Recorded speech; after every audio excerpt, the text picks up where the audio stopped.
শুভ সন্ধ্যা। শুভ সন্ধ্যা। Sorry, একটু দেরি করে ফেললাম। সরি। সরি। নয়নিকা ভট্টাচার্য, শুভ সন্ধ্যা। আজ একটু কথা বলবো অল্প কয়টা একটু অ্যাপারেন্টলি ছিন্ন বিচ্ছিন্নভাবে ছিন্ন বিচ্ছিন্ন ইস্যু নিয়ে, কিন্তু সুরটা একই থাকবে, বক্তব্যের মেন টার্গেটটা কিন্তু একই থাকবে। একটু অ্যাপারেন্টলি মনে হবে ছিন্ন বিচ্ছিন্ন। আমি sorry, let me see the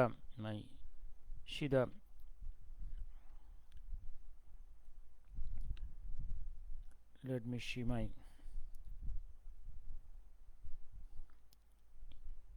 yes, let me see. Okay. আমি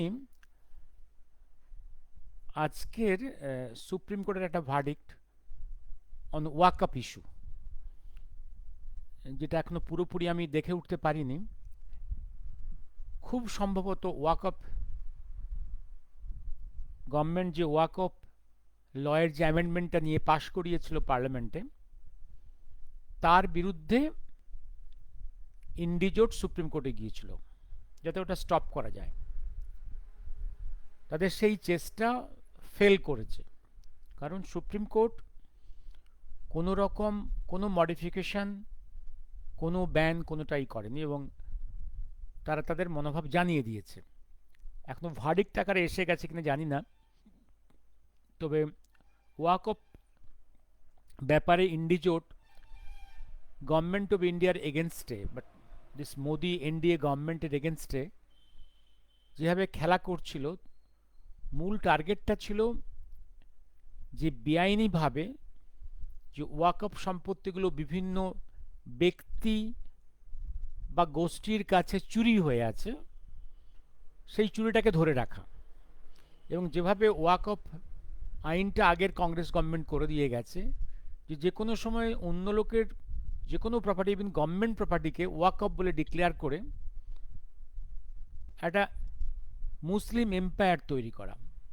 ভারতবর্ষের মধ্যে একটা যে অলরেডি কয়েকটা টুকরো টুকরো পাকিস্তান তৈরি হয়ে আছে, আরও সেই পাকিস্তানটাকে বাড়ানো, আরও কয়েক টুকরো পাকিস্তান তৈরি করা, ভারতবর্ষকে ছিন্ন বিচ্ছিন্ন করা। সেই উদ্দেশ্য সফল হলো না। এবার আসছি আমি আর একটা, যেটা হচ্ছে গতকাল প্রাইম মিনিস্টার নর্থ ইস্টের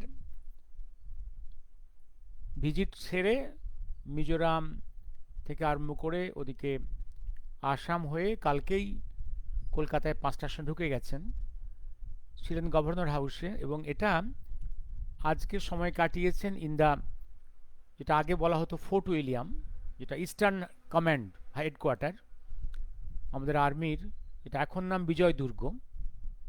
সেইখানে উনি ইন্ডিয়ান আর্মির টপ লোকেদের, ডিফেন্স রিলেটেড টপ লোকেদের একটা 3 দিন ব্যাপী সেমিনারের ওপেনিং করে গেলেন। এটা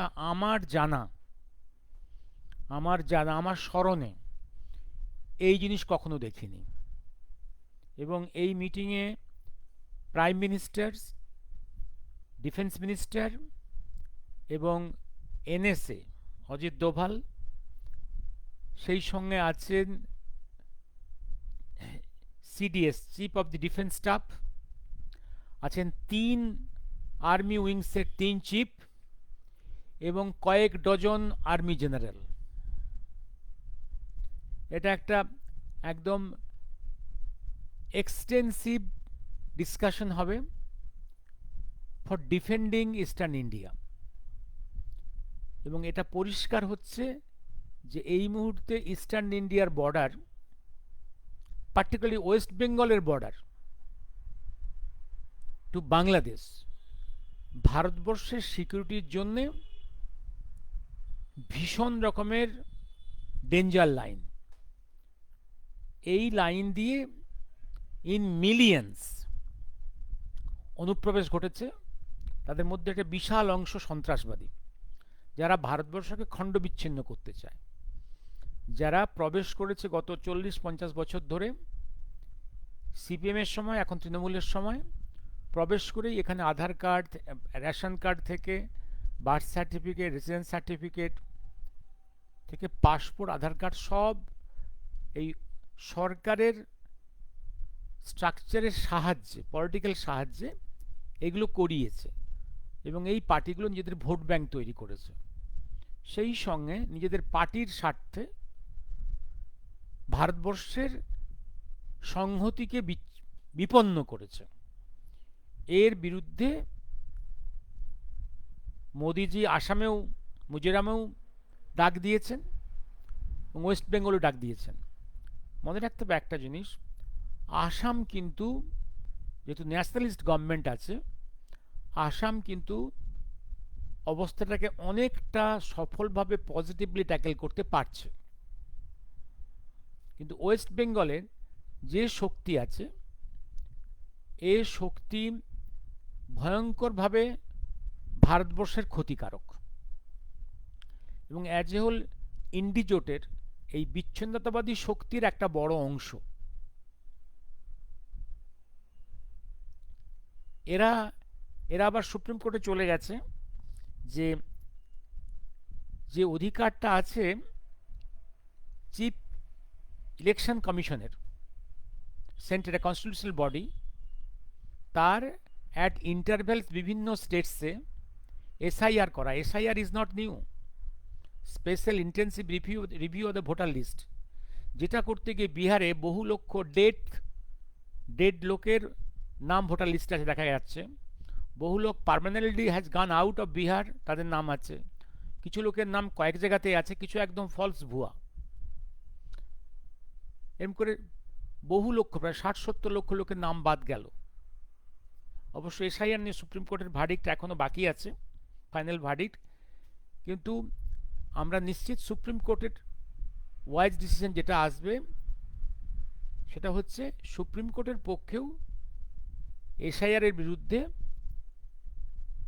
ইলেকশন কমিশনের তার যে অধিকারের বিরুদ্ধে যার কোনো অধিকার নেই। এটা ইলেকশন কমিশনের নিজস্ব অধিকার, রিভিউ দ্য ভোটার লিস্ট।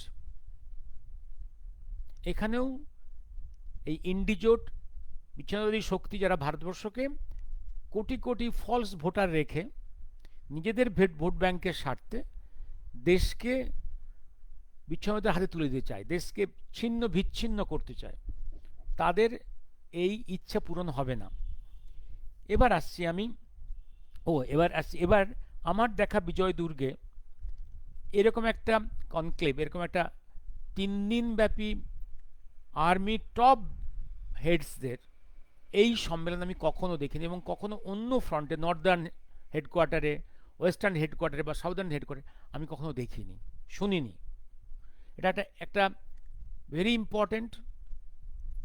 আমি গতকালই আমি লিখেছি যে যে জিনিসটা ঘটতে চলেছে 71-এ বাংলাদেশ লিবারেশন ওয়ারের প্রেক্ষাপটে আর্মি অ্যাকশনের জন্য ইস্টার্ন সাবকন্টিনেন্টের ইস্টার্ন পার্টে যে জিওগ্রাফিক্যাল চেঞ্জ হয়েছিল, আগামী দিনে তার থেকে আরও গুরুত্বপূর্ণ চেঞ্জ আসবে এবং সেই চেঞ্জটা হবে ইস্ট বেঙ্গল, ওয়েস্ট বেঙ্গল ধরে এবং নর্থ ইস্ট ধরে, সেই সঙ্গে এই সাবকন্টিনেন্ট এই পার্টে, এবং সেই সঙ্গে জড়িয়ে আছে এই ভয়ঙ্কর নোংরা ইনফিল্ট্রেশন মেকানিজম।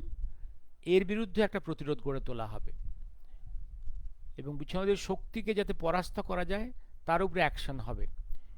বারে বারে বহু বন্ধুরা আমায় প্রশ্ন করেছে যে ওপার বাংলায় কি হচ্ছে, এপার বাংলায় কি হচ্ছে। আমি একটা জিনিস বলেছিলাম, এক্স্যাক্টলি এপার বাংলায় কি ঘটছে, কি কাউন্টার মেজার্স হচ্ছে বা ওপার বাংলায় কি হচ্ছে আমি জানি না, কিন্তু একটা জিনিস আমি বারে বারে বলেছি যে দুটো বাংলায় সিমালটেনিয়াসলি ফ্লেয়ার আপ করবে এবং যখন পজিটিভ ডিরেকশানে মুভমেন্টস হবে তখন দুটো একসঙ্গেই হবে। কারণ দুটো বেঙ্গলের ফেট ইন্টারলিঙ্ক, ডিপলি ইন্টারলিঙ্কড। যতই রিলিজান এটাকে সেপারেট করে থাকুক না কেন, যতই ভারতের শত্রুরা এটা নিয়ে ভারতের বিরুদ্ধে সনাতন ভারতের বিরুদ্ধে যতই চক্রান্ত করুক না কেন, গত 150 বছর ধরে যাই করুক না কেন, এটা একটা পজিটিভ ডিরেকশনে যাবে।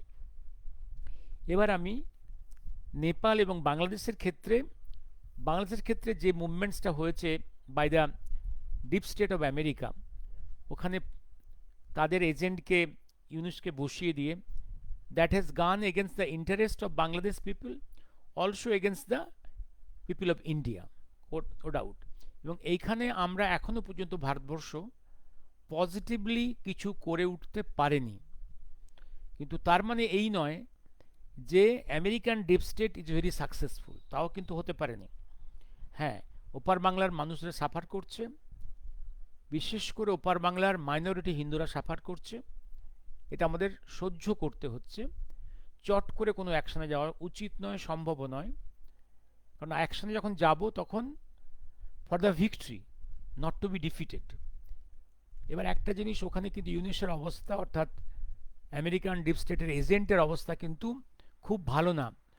এত বছর ধরে ভোট নিয়ে যায় একজন প্রিসাইডিং অফিসার হিসেবে, ভূতে ভোট দিয়ে চলে যায়, এখন এই রহস্য বুঝতে পারি না এখনো। এবার আসছি আমি, এবার নেপালের ক্ষেত্রেও কি ঘটেছে এখনো ডিটেলস বলা সম্ভব নয়, অনেক অনেক ন্যারেটিভ দিচ্ছে। তবে একটা জিনিস বলতে পারি, নেপালের যেটা ঘটেছে, to start with, that is not bad. এখনও বলবো নেপালে যেটা ঘটছে, শুরু থেকেই বলবো that steps are in a positive direction, steps are in a positive direction. American deep state বিশেষ কিছু করে উঠতে পারেনি, এবং চায়নার যে ডমিনেন্স ছিল, চায়নার ডমিনেন্সটা কিন্তু কোলাপস করেছে। আমেরিকা যেটা ঢুকতে চেয়েছিল, আমেরিকা সেই সাফল্য পেল না। তার মানে ইনডিরেক্টলি নেপাল আবার তার সনাতন, তার ইতিহাস ঐতিহ্য ধরে আবার সে ভবিষ্যতের দিকে এগোতে পারবে, তার সেই সাইন্স দেখা গেছে। সুতরাং আমরা বাংলাদেশের ক্ষেত্রে যেটা আমাদের কিছুটা হোপলেস অবস্থা, কিন্তু আমি হোপলেস মোটেই নই। আমি বহুবার বলেছি, যেটা বাংলাদেশে শুরু হয়েছে, দো darkness, this is the second step of Bangladesh liberation movement, এটা মহাকালের কথা, সেটাই শুরু হয়েছে। That will ultimately go to A positive direction, destroying all disintegrating forces. নেপালে প্রথমে মনে হয়েছিল এখানে ডিপ স্টেট সাফল্য লাভ করবে, তা কিন্তু পারেনি। এটা এবার আসছি আমি, বর্ডার নিয়ে একটু বলেছি, এবার আমি ছোট কয়েকটা কথা বলে, আমি আজকে বেশিক্ষণ কথা বলবো না। কোথায় যেন, ও হ্যাঁ, গতকাল একটা প্রোগ্রামে ছিলাম, সে প্রোগ্রামটা গতকাল একটা প্রোগ্রামে ছিলাম কলকাতার সেন্ট্রাল গভর্নমেন্টের ইস্টার্ন রিজিনাল কালচারাল সেন্টারে, শ্যামাপ্রসাদ এবং কবিগুরু রবীন্দ্রনাথ। এই ডিসকাশনটা কমপ্লিট করা যায়নি, কারণ কালকে পিএম আসার জন্য অনেক বক্তাই পিএম এর প্রোগ্রামে চলে যায়। ন্যাচারালি প্রোগ্রামটা সাকসেস সেই অর্থে হয়েছে বলবো না, তবু অল্প কথা যেগুলো হয়েছে, যেটা হচ্ছে এই, কি দুর্ভাগ্য আমাদের পশ্চিমবঙ্গের বর্তমান যে রুলিং পার্টি, তারা দাবি করে তারা বাংলা ভাষার গরিমা নিয়ে তারা যুদ্ধ করতে চায়, গরিমাকে বাঁচাতে চায়। বাংলা ভাষার ভয়ঙ্কর তারা ক্ষতি করে চলেছে। বাংলা ভাষার যে কতগুলো স্কুল পাঠ্যপুস্তক আমি দেখলাম, বাংলা ভাষার অ্যালফাবেটে এবং ভাষায়, ইভেন স্কুলের বইয়েও আরবি ভাষা ভয়ঙ্কর নোংরাভাবে প্রবেশ করাচ্ছে অনেক। এইটা রবীন্দ্রনাথের স্বপ্নের, শ্যামাপ্রসাদের স্বপ্নের সাধনার বিরুদ্ধে। এবং রিসেন্টলি দেখলাম একটা প্রোগ্রামে ওরা রবি ঠাকুরের ছবিকেও পুড়িয়েছে। এর আগে তো ওপার বাংলায় রবি ঠাকুরের রিলেটেড একটা সংস্থাকে পুড়িয়েছে, নজরুলের সংস্থাকে পুড়িয়েছে, ওরা সবই করছে ওরা। এপার বাংলা তো যে রবিঠাকুরের ছবি পোড়ানো হবে এটা ভাবতে পারিনি। কারণ এপার বাংলায় যে পলিটিক্যাল পার্টি রুল করছে, আমি যেটা বহুবার বলেছি, এরা এরা টিএমসিপিএম, এরা সিপিএমের নেক্সট জেনারেশন। এবং এদের ওপার বাংলার এই যে স্লোগান জয় বাংলা, এই জয় বাংলা হচ্ছে বৃহত্তর ইসলামিক রিপাবলিক অফ বাংলাদেশ তৈরির চক্রান্তের একটা অংশ। আমি দুর্ভাগ্য এপার বাংলায় শ্যামাপ্রসাদ সব থেকে পলিটিক্যাল পার্টিদের কাছে নিন্দিত ব্যক্তি।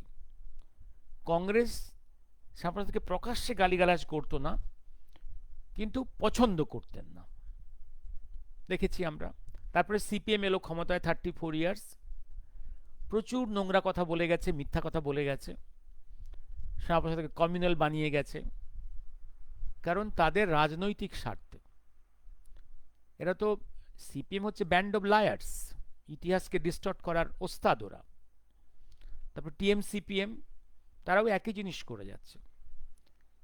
অথচ তারা কবিগুরুর ছবিকে তারা পুড়িয়েছে।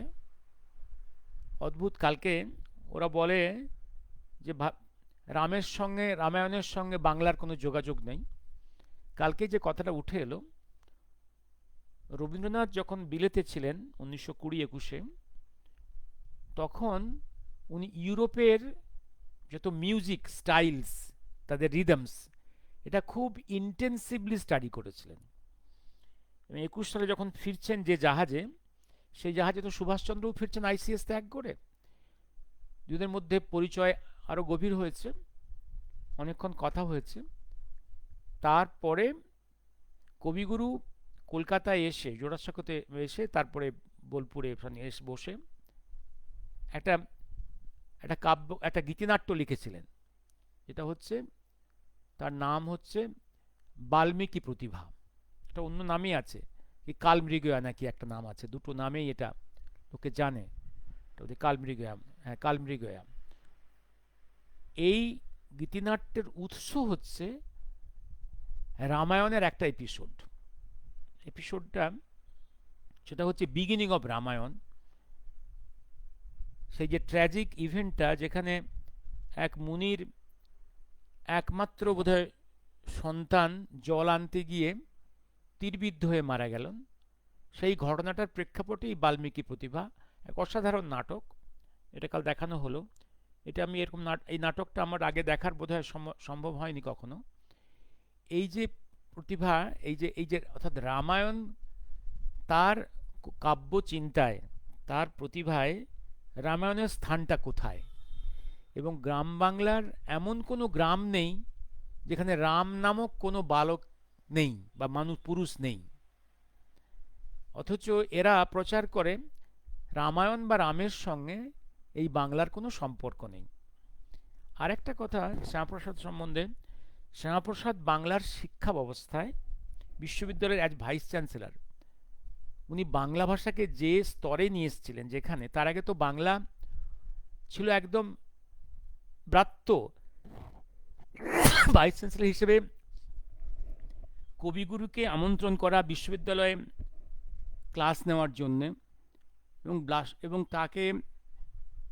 এবং তাকে কনভোকেশন স্পিচ দেওয়ার জন্য আমন্ত্রণ করা বাংলা ভাষাতে, এটা ব্রিটিশ বেঙ্গলে যখন ব্রিটিশ গভর্নর চ্যান্সেলর, এবং পরাধীন বাংলার ইতিহাসে এটা কল্পনার অতীত যে বাংলায় একজন নেটিভ আসছে কনভোকেশন স্পিচ দেওয়ার জন্যে, রবীন্দ্রনাথ ঠাকুর, বাংলায় উনি স্পিচ দিচ্ছেন।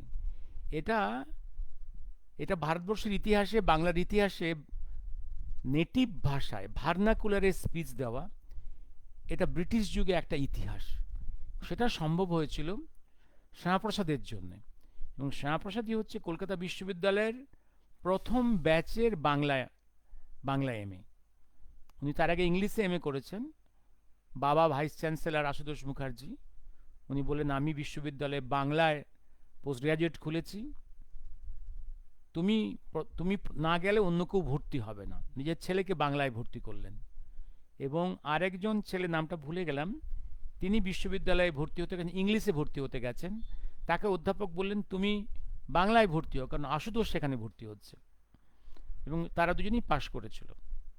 এবং পরবর্তীকালে শ্যামাপ্রসাদ বিলেতে গেলেন বারেট ল হওয়ার জন্যে, পরে সে ভাইস চ্যান্সেলর হলেন তার বাবার মৃত্যুর পরে, উইথ এ গ্যাপ। মাঝে অন্য কয়েকজন ভিসি হয়েছিল, এবং বিশ্ববিদ্যালয়ে বাংলা ভাষার চর্চার যে স্তরে নিয়ে গেলেন, এবং সেই সঙ্গে উনি বাংলা ভাষায় থিসিস সাবমিট করার, বাংলা ভাষায় থিসিস সাবমিট করার অ্যারেঞ্জমেন্ট করে গেলেন। এই কথাগুলো, এই সমস্যার মধ্যে যারা দাবি করে তারা বাংলার ভাষার গৌরব বাঁচাতে চায়, অথচ শ্যামাপ্রসাদকে ঘৃণা করে, রবীন্দ্রনাথের ছবি পোড়ায়, তাদের হাতে বাংলার ভাষার ঐতিহ্য বাঁচবে না। এবার আসছি আমি কটা কথা বলে হ্যাঁ, আজকে কটা জিনিস আমি একটু লিখেছি, দেখি। আমি সারাদিন কিছু কিছু পড়তে পড়তে কয়েকটা জিনিস একটা জায়গায় দেখলাম। 1871, আমি ফেসবুকে লিখেছি, দেখুন আপনারা। 1871-এ তখন ব্রিটিশ বেঙ্গল, তখন ব্রিটিশ ইউনাইটেড বেঙ্গলে একটা সেন্সার হয়েছিল। সেই সেন্সারে আমি যেটা স্টাডি করলাম, যে মাত্র কয়েক কোটি, 3 কোটি সামথিং লোক ছিল তখন জয়েন্ট বেঙ্গলে। তার মধ্যে 1871, অর্থাৎ সিপাই মিউটিনির কয়েক বছর পরে, তখন মুসলিমদের সংখ্যা ছিল 49%, হিন্দুর সংখ্যা ছিল 51%। তখনও কিন্তু হিন্দু মেজরিটি। কি ট্র্যাজিক অবস্থা! ব্রিটিশ যুগেই স্ট্যাটিস্টিকটা পাল্টে গেল। বাংলায় ব্রিটিশ যুগেই মুসলিমদের বৃদ্ধি হলো, এবং তার পরবর্তীকালে আজকে দুটো বাংলা মিলে সমস্ত বাংলা ভাষাভাষী যদি ধরি, এখন মোর দেন 66% হচ্ছে মুসলিম, অ্যান্ড মাইনরিটি 33%-এর মতো মানুষ Hindu. we have become that minority. এটা কি করে সম্ভব হলো? ইতিহাসটা ভালো করে জয়দেববাবু, নয়নিকা ভট্টাচার্য ম্যাডাম একটু দেখবেন। কিরকম দেখুন, সিপাই মিউটিনির পরে কি এলো? সিপাই মিউটিনি ব্রিটিশের চোখে দেখিয়ে দিল, যদি হিন্দু মুসলিম এক হয় তাহলে কিন্তু ব্রিটিশের পক্ষে ভারত শাসন করা খুব কঠিন হবে। তখন থেকে তার ডিভাইড অ্যান্ড রুল পলিসি আরও ক্ষুরোধার সে করল। মুসলমানদের কোলে তুলে নিল, হিন্দুদের একটু দূরে সরিয়ে দিল একদম। এবং শুধু তাই নয়, ওরা আরেকটা জিনিস করল। মুসলমানদের মধ্যে ভারতবর্ষে তিনটে তো সম্প্রদায় মেজর ছিল। একটা হচ্ছে সুফি সম্প্রদায়, they were the majority among the Muslim, সুফি সম্প্রদায়। একটা সুন্নি সম্প্রদায়, একটা শিয়া সম্প্রদায়। খুব ভালো করে দেখবেন, সুফিরা আস্তে আস্তে সংখ্যায় কমতে শুরু করলো, আর ব্রিটিশাররা সব থেকে এনকারেজ করে গেল সুন্নিদের। এবং এই পলিসি নেহেরু যখন গভর্নমেন্টে এলো, এই সেম পলিসি চলল। সুফি আস্তে আস্তে কমতে শুরু করলো, শিয়ারাও কমে গেল, সুন্নিরা এনকারেজ হলো, প্রলিফারেট করলো, সুন্নি সম্প্রদায়ের বৃদ্ধি হলো। এবং সুফিরা প্র্যাকটিক্যালি, আমিও ছোটবেলা সুফিদের দেখেছি গ্রামে গ্রামে গান করে ঘুরে বেড়াতো। সুফিরা অনেকটাই দে রিটেন্ড দ্য ভারতীয়ান সনাতনী কালচার। ওরা একটা মিক্সচার ছিল, ওরা ধর্মটা ইসলাম নিয়েছে, but culture they retained of their past generations, forefathers. এবং ব্রিটিশাররা দেখলো, পরবর্তীকালে নেহেরুও দেখলো যেটা, যে যদি সুফিদের সংখ্যায় বাড়িয়ে রাখা যায় তাহলে ডিভাইড অ্যান্ড রুল করা যাবে না, কারণ সুফিদেরকে দিয়ে হিন্দু খুন করা যাবে না। সুফিরা অনেক সফট হয়ে গেছে ইন্ডিয়ান কালচার ইমবাইব করে। ব্রিটিশ তাই করেছে, কংগ্রেস তাই করেছে, সিপিএম দেখবেন আপনি, এই যত শিকুমাকু কঙ্গো, কংগ্রেস, তারপরে সিপিএম, বিভিন্ন টিএমসিপি, এরা সুন্নিদের খুব পছন্দ করে। সুন্নিরা প্রচণ্ড অ্যাগ্রেসিভ, প্রচণ্ড কোথায় কোথায় সোর দিয়ে তারা সব অ্যান্সার দিতে চায়। দেখুন, গান্ধীর দুই সেই বিখ্যাত শিষ্য আলী ব্রাদার্স, সুন্নি এক্সট্রিমিস্ট, ইসলামিস্ট এবং এবং খিলাফতিস্ট। নেহেরুর মধ্যেও তাই, অল সুন্নি প্রীতি। সুফিরা ভারতবর্ষ থেকে নিশ্চিহ্ন হয়ে গেল প্র্যাকটিক্যালি। সুফি সম্প্রদায় প্র্যাকটিক্যালি আর নেই। অর্থাৎ একটা যে ট্রেন্ড আসছিল যে কিছু লোক যদি ইসলাম গ্রহণ করে, let them retain the culture of their first generation, যেটা যেটা করছে ইন্দোনেশিয়া। দেখবেন Indonesia, the whole country, Hindu country has become Islamized, but they have retained their name and culture, the Hindu style names and culture. Only by religion they are Muslims. Their culture, their structures, their names, all Hindu, their traditions. ভারতবর্ষে কি British, কি কংগ্রেস, কি CPM, TMCP, একদম একদম শিয়া নিচ্ছিন্ন হয়ে গেছে। শুধু সুন্নিরা, কারণ সুন্নিদেরকে দিয়ে হিন্দু খুন করা যাবে, তাই তারা এনকারেজড হয়েছে। এবং অদ্ভুত এই সুন্নি সম্প্রদায়ের বৃদ্ধি হয়েছে, সংখ্যায় বৃদ্ধি, দে হ্যাভ প্রলিফারেটেড।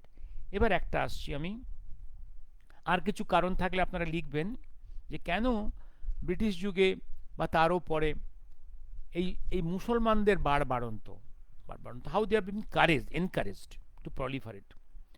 আর একটা তথ্য আজ পড়ছিলাম, বাবা সাহেব আম্বেদকরের যে তথ্যটা, ইসলামের ভ্রাতৃত্ববোধ, বাবা সাহেব আম্বেদকর একটা জায়গায় লিখছেন, তার বইয়ের ওই জায়গাটা কোট করলাম ছোট করে বাংলা করে ইংরেজি থেকে, ইসলামের ভ্রাতৃত্ববোধ সার্বজনীন নয়। এই ভ্রাতৃত্ববোধ শুধু ইসলামের জন্যই, অন্যদের জন্য শুধু ঘৃণা এবং শত্রুতা। বাবা সাহেব আম্বেদকর ইসলামের ভ্রাতৃত্ববোধ, Baba Saheb Ambedkar under quote, Ambedkar quote, ইসলামের ভ্রাতৃত্ববোধ সার্বজনীন নয়। এই ভ্রাতৃত্ববোধ শুধু ইসলামের জন্য, অন্যদের জন্য শুধু ঘৃণা এবং শত্রুতা। দেখুন, বাবা সাহেব আম্বেদকর এই নামটা তো অরিজিনাল ওনার নয়, উনি তো লোয়ার কাস্টের। ওনার গুরুই বললেন, তুমি আমার পদবিটা ব্যবহার করো, তুমি আমার পদবিটা গ্রহণ করলে তুমি ভারতবর্ষ এবং বাইরে তুমি তোমার সামাজিক প্রতিষ্ঠার, তোমার শিক্ষা সব কিছুই পাবে। Use my name, use my surname, benefited by that.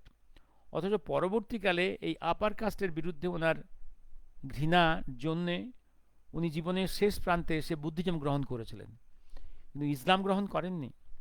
ইসলাম সম্বন্ধে he was a very brilliant man. He studied Islam, Quran very extensively. He was profound knowledge. ইসলামের একদম ভেতরের যে মনোভাব কি, তার অরিজিনাল কি রূপ কি, এটা বাবা সাহেব আম্বেদকর খুব ভালো বুঝতেন। তাই বারে বারে সাবধান করেছেন দেশবাসীকে। এবং যখন লোয়ার কাস্ট, শিডিউল কাস্ট, এই গ্রুপস যখন একটা অংশ, যখন বাংলার একটা অংশ, যখন যোগেন মণ্ডল, যখন they aligned with Jogen Mandal group, যখন aligned with the Muslim League and fought for partition and Pakistan, উনি বারে বারে কিন্তু ওয়ার্নিং দিয়েছিলেন এই যোগেন মন্ডলকে। কারণ আম্বেদকর ছিলেন সর্বভারতীয় শিডিউল কাস্টের নেতৃত্ব, এবং বেঙ্গলের শিডিউল কাস্টের নেতা ছিলেন যোগেন মন্ডলকে উনি বহুবার সাবধান করেছিলেন, don't go with the Muslim League, they will not allow you to survive, they will kill you। তাই ঘটেছিল।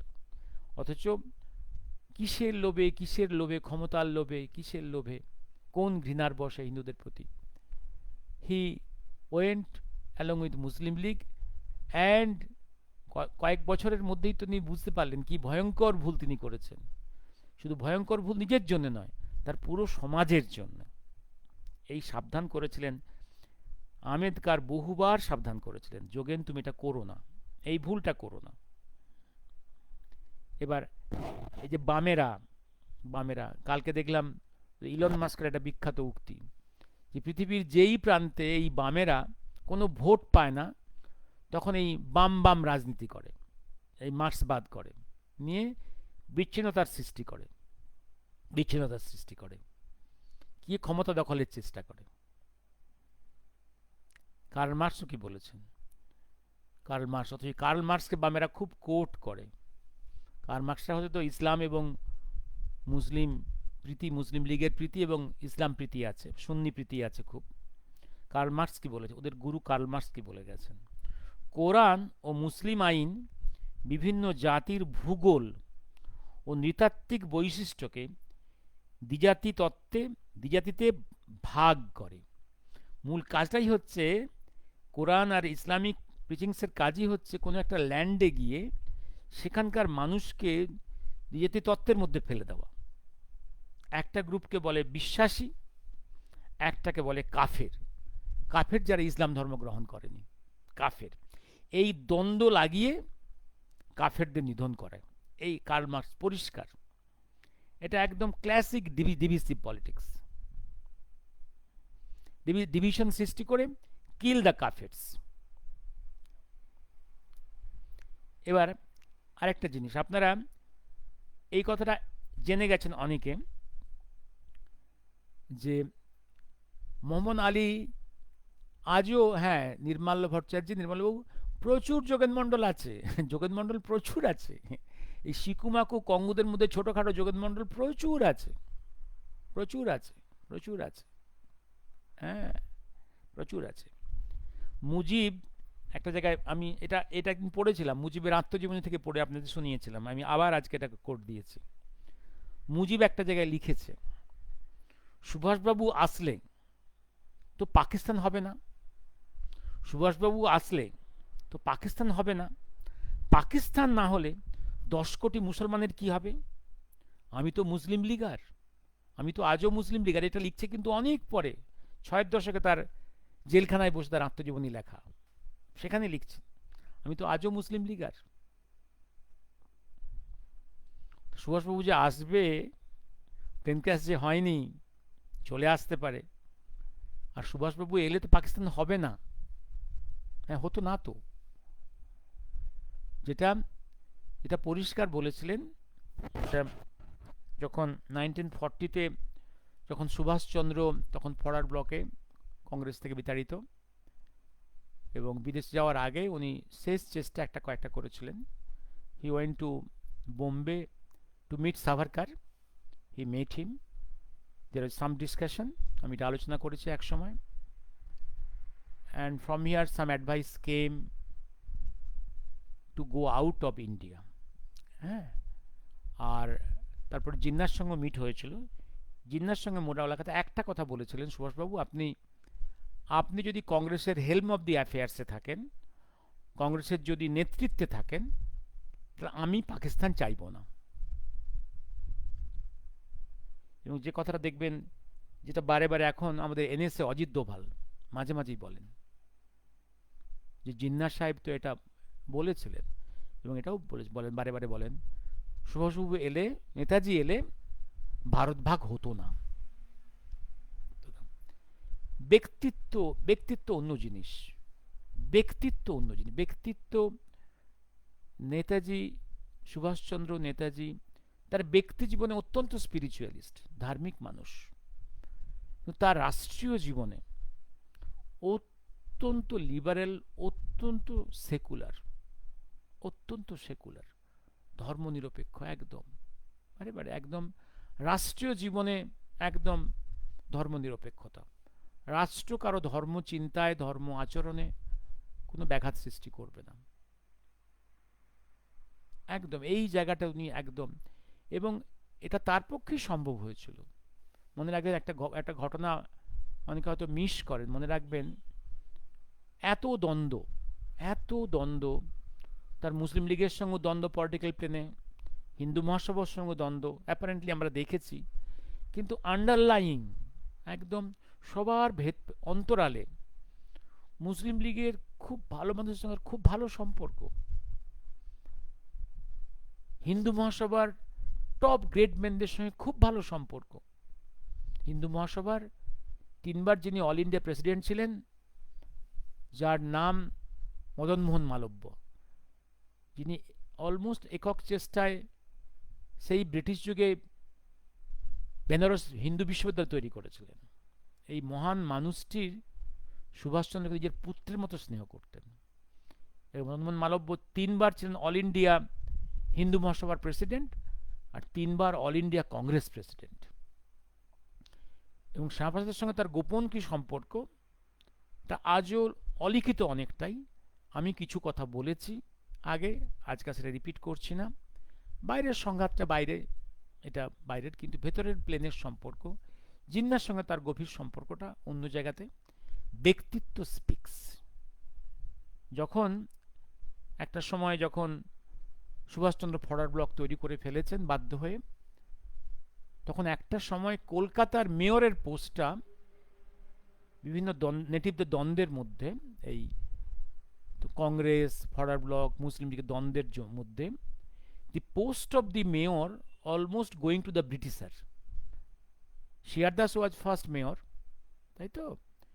এবং উনি দেখলেন যে বহু যুদ্ধ করে তার গুরু দেশবন্ধু যেভাবে ব্রিটিশের হাত থেকে কলকাতা কর্পোরেশন অ্যাডমিনিস্ট্রেশনের পোস্টটাকে নেটিভদের হাতে নিয়ে এসছে, সেটা যদি ব্রিটিশের হাতে চলে যায় এটা তো দুর্ভাগ্য হবে। হি suddenly in the middle of night he negotiated with the Muslim League, and Muslim League forward block যৌথভাবে ফ্রন্ট তৈরি করে এক ব্রিটিশারকে মেয়রশিপের পোস্টে বসা থেকে দূরে দূরে সরিয়ে দিলেন। There was a coalition between front, the Muslim League and forward bloc, that prevented a Britisher becoming a mayor of Calcutta. That's the personality. হ্যাঁ, সুতরাং এটা নেতাজির পক্ষে সম্ভব। ব্যক্তিত্ব স্পিক্স। ব্যক্তিত্বটা অন্য লেভেলে। ব্যক্তিত্ব, এই ব্যক্তিত্ব নেহেরু ছিল না, এই ব্যক্তিত্ব গান্ধীর ছিল না, ওদের কারণই কিন্তু acceptable to other political party ছিল না। কারণ বিশাল একটা মহত্বের দরকার হয় টু বি অ্যাকসেপ্টেবল। একটা বিশাল ভাস্ট ক্যারেক্টার হতে হয়, ভীষণ লিবারেল ভাস্ট একটা খুব উঁচু লেভেলের ক্যারেক্টার হতে হয়। সেই উঁচু লেভেলের ক্যারেক্টার গান্ধীও নন, নেহরু নন। It is Netaji, it is Subhashchandra. এবার আসছি আমি একটা জায়গাতে, সুভাষবাবুর এই প্রতি এই সুভাষবাবু ফিরে এলে তো পাকিস্তান হবে না, এটা মুজিবুর রহমানের খুব ভয়। আমি আগেও বহুবার বলেছি, মুজিবুর রহমান কিন্তু ক্যালকাটা কিলিংসে সুরাবুদ্দির right hand in Calcutta. He was at that time Islamia কলেজের ছাত্র ছিলেন।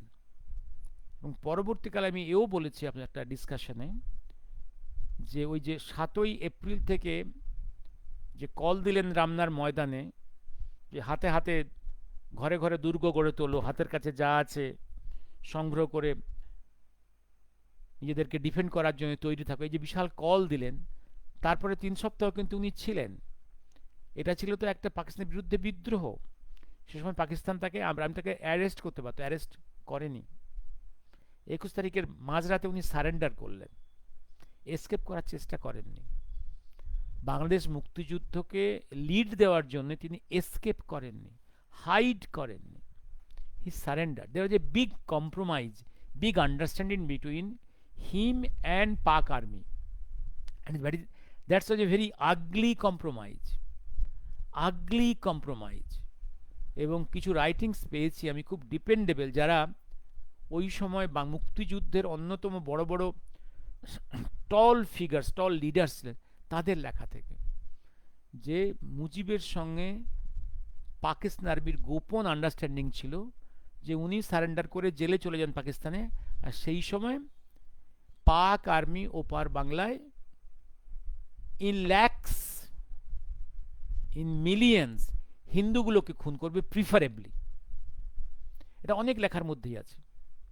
ইভিন যুদ্ধের পরে 72 সালে যে ইউএনওর তরফ থেকে যে কমিশন বসেছিল, সেই কমিশনে এই তথ্যগুলো আছে, যে পাক আর্মি সিলেক্টিভলি কিল্ড হিন্দুজ, হিন্দুর সংখ্যা আরও কমিয়ে দিয়েছিল।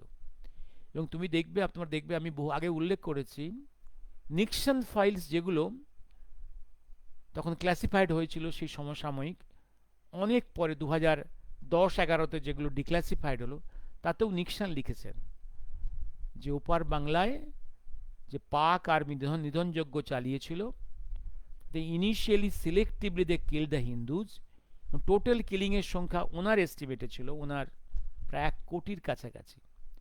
এবং আরও লিখেছেন এই খুনটা তো বহু আগেই শুরু হয়েছিল, কিন্তু ইন্দিরা গান্ধী সেটা ভারতবর্ষের কোনো কাগজে ছাপতে বারণ করেছিল, সেন্সার করে রেখেছিল, কারণ ইন্দিরা গান্ধীর ভয় ছিল যদি ওপার বাংলার হিন্দুদের খবরাখবর যদি ভারতবর্ষে প্রচার পেয়ে যায়, তাহলে আরএসএস বা হিন্দুত্ববাদী সংগঠনগুলোর খুব লাভ হয়ে যাবে।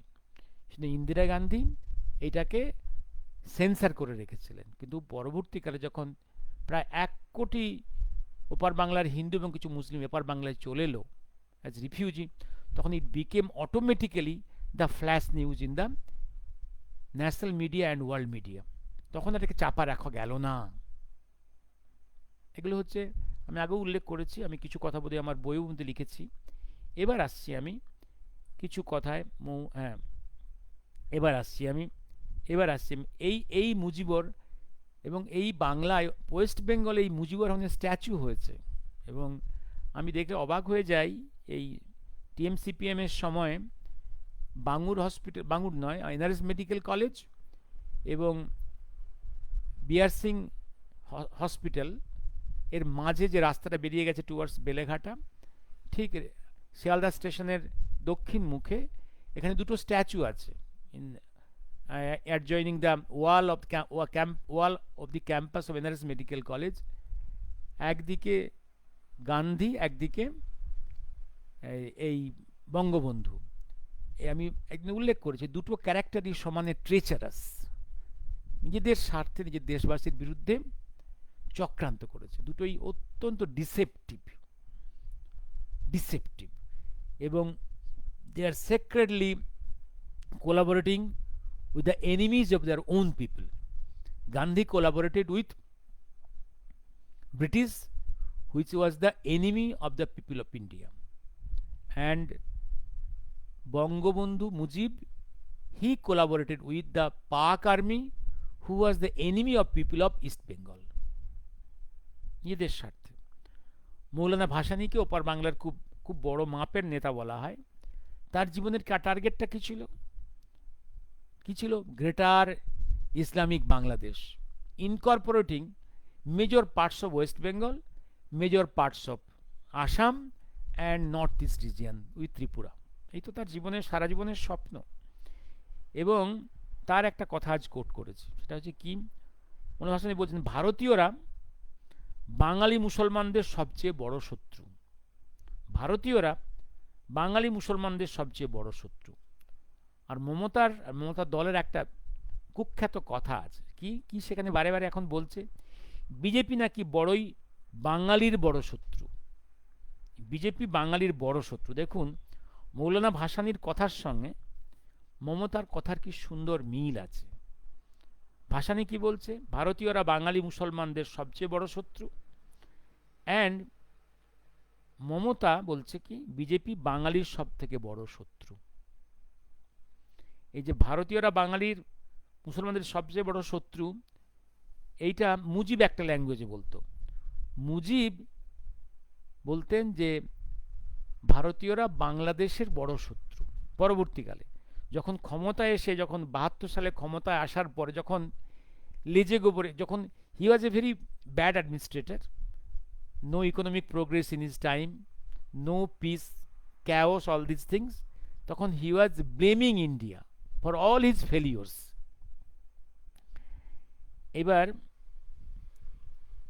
এবার আমি থেমে যাব, কতক্ষণ কথা বললাম, আজকে বেশিক্ষণ কথা বলবো না। এবং ছোট একটা জিনিস লিখেছিলাম, such big defence meet in east India, Vijay Durg, where Prime Minister, Defence Minister, CDS, Chief of the Defence Staff, NSA, National Security Agents, 3 army chiefs, dozens of generals for 3 days. Definitely a news. Something is going to happen. এবং আরেকটা জিনিস post করে share করেছি, দেখে নেবেন। যেভাবে শিলচর একটা Netaji statue, সেখানে শিলচরের মানুষ কীভাবে নেতাজি স্ট্যাচুতে স্যালিউট করছে। আর একটা দুটো জিনিস ভিডিও উল্লেখ করেছি। একটা হচ্ছে একদম এইটাও শুনে নেবেন। হ্যাঁ, হ্যাঁ, দেখা যাচ্ছে এই যে দেখা যাচ্ছে এই যে জীবনের শেষ প্রান্তে গিয়ে গান্ধীজি অনশন করছেন। অনশন কিন্তু ভারতের জন্য নয়। যখন পাকিস্তান ইন্ডিয়ার বিরুদ্ধে যুদ্ধ করছে কাশ্মীরে, সেই সময় পাকিস্তানকে 55 কোটি টাকা দেওয়ার জন্য। কারণ যে অ্যাসেটটা ভাগাভাগি হলো, পাকিস্তানের পাওয়ার কথা একটা শেয়ার। ইন্ডিয়া গভর্নমেন্ট তখন সিদ্ধান্ত নিল, যেহেতু ওরা কাশ্মীর অ্যাটাক করেছে, আমরা এখন টাকাটা উইথহোল্ড করব। কারণ টাকাটা দিলে এই টাকা দিয়ে ওয়েপন্স কিনবে, কিনে আমাদের বিরুদ্ধে ব্যবহার করবে। কিন্তু গান্ধী বললেন, না, ওদের টাকা দিয়ে দাও এখনই। এবং উনি চাপ দিলেন, অনশন করে গভর্নমেন্টকে চাপ দিলেন। চাপ দিয়ে টাকাটা, নেহেরু সেই টাকাটা ট্রান্সফার করিয়ে দিলেন। এই সময় নেহেরু এবং গান্ধীর সঙ্গে প্যাটেলের একটা মনোমালিন্য হয়। মনোমালিন্য হয়। এই মনোমালিন্যের জন্য পরবর্তীকালে গান্ধী গান্ধী হত্যায় ইনডিরেক্টলি নেহেরু প্যাটেলকে দোষী সাব্যস্ত করলেন। হুম। আরেকটা হচ্ছে, আরেকটা ভিডিও, সুন্দর ভিডিওটা দেখবেন। নেহেরু নিজেকে বলে ডেমোক্র্যাট, একটা ভয়ঙ্কর নোংরা ডিকটেটর। নিজে তো ডেমোক্রেটিক ওয়েতে প্রধানমন্ত্রী হননি, তো হেরো, ব্যাকডোর দিয়ে এসছে, চক্রান্ত করে এসেছিলেন। ভারতবর্ষের কোনো স্টেট কংগ্রেস কমিটি তাকে চায়নি, প্যাটেলকে চেয়েছিল অ্যাজ প্রাইম মিনিস্টার। এবং কীভাবে বিভিন্ন জিনিসকে ব্যান করেছে, বিভিন্ন বিখ্যাত ব্যক্তিকে জেলে ঢুকিয়েছে, বিভিন্ন রাইটিংসকে ব্যান করেছে, বিভিন্ন গানকে ব্যান করেছে, হারমোনিয়ামকে ব্যান করেছে, এই সমস্ত। কারণ হারমোনিয়াম হচ্ছে ইসলামিক কালচারে, হারমোনিয়াম নেই। এবং এবং তার সময় থেকে ইন্দিরা পর্যন্ত সবসময় এডুকেশন মিনিস্টার পোস্টটা ছিল মুসলমানদের দখলে। হ্যাঁ, এইবার আমি এই বলে আজ করছি, আজও যোগেন মণ্ডলরা আছে। ইয়েস, জয়দেব বাবু, ইয়েস, ভূতেরা ভোট দেয়। শুভরাত্রি। আজকে স্পেসিফিক কিছু বিষয়ে কথা বললাম না। এই যে আমাদের শিকুমাকু কঙ্গুরা কত ভয়ঙ্কর মিথ্যাবাদী। ওরা ওরা বিভিন্ন লোকের, বিভিন্ন বিখ্যাত ব্যক্তিদের বক্তব্যের একটা একটা করে স্পেসিফিক পার্ট ব্যবহার করে, যেটা ওদের স্বার্থে লাগে। যেখানটা ওদের স্বার্থের বিরুদ্ধে, সেই জায়গাটা ওরা ডিলিট করে দেয়। আম্বেদকর নিয়ে এত প্রশংসা করে, আম্বেদকরের নাকি ওরা শিষ্য। কিন্তু আম্বেদকর ইসলাম সম্বন্ধে, মুসলিম লীগ সম্বন্ধে কি বলেছে এটা কখনো কোট করে না। হ্যাঁ, কার্ল মার্কস নিয়ে অনেক কোট করে, কিন্তু কার্ল মার্কস ইসলাম কোরআন সম্বন্ধে কি বলে গেছে এটা কখনো কোট করে না। শরৎচন্দ্র কোট করে, রবি ঠাকুর কোট করে, ইসলাম সম্বন্ধে ওরা কি বলে গেছে এটা কোট করে না। শুভরাত্রি।